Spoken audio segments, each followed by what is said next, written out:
we don't actually know. And when you look at the scientific data, it's more confusing than the theology of the left tells you.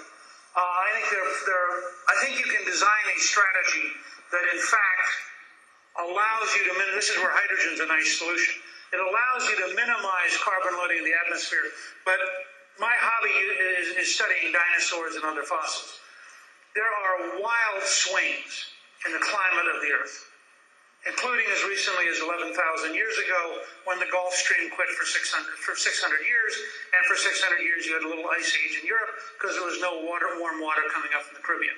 Now, the truth is, nobody actually knows why it quit, and nobody knows why it started up.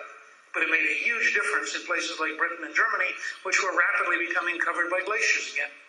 So Al Gore, who in the 1980s I worked with when he was terrified about nuclear winter, go back and read his speeches on nuclear winter. We were all going to freeze to death, the greatest threat to the world. And Time magazine did a cover story on the coming ice age. And so what we now know is that the solution to nuclear winter has been global warming. And one of the signs of global warming is that this is the coolest May in many years in Washington, because one of the early indicators of warming is that it gets cooler.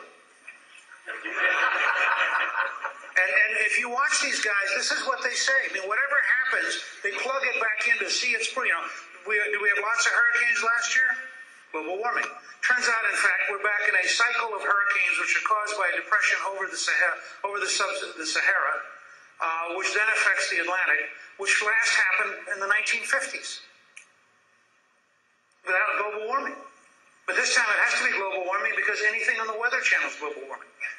So I guarantee you, last example of this, several years ago, under Clinton, they brought this entire collection of weathermen to the White House.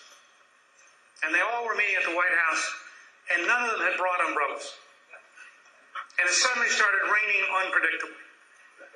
And the next day, somebody made the comment, if the weathermen weren't aware of the weather that day, why is it I'm supposed to understand their climatological projection for the next 40 years? Now, at one level, I'm not trying to make light of this. As an intellectual who has looked a lot at geological history, I am convinced we should be prepared for shifts in climate. I am not convinced that the shift in climate is inevitably warmer, and I think depending on what happens to the sun and what happens to the oscillation of the Earth, the odds are equally good in the next 50 years that the next shift will be colder rather than warmer, because when the sun and the Earth change, they change at a scale that is much greater than the largest possible human impact on global warming. And if you ended up suddenly with something like we did 11,000 years ago, all of Northern Europe would be saying, put more carbon in the atmosphere. Do everything you can, because they literally would they'd have huge glaciers coming down towards the national city. So I just think we ought to have a much more open, honest public debate. And what you've seen has been political demagoguery masquerading as science. And those scientists who stood up to object to, are, by the way, very good climatologists, have been literally browbeaten by their colleagues who said, how dare you challenge the current wisdom. So I'm a little more dubious than many of my friends. Let me thank all of you for being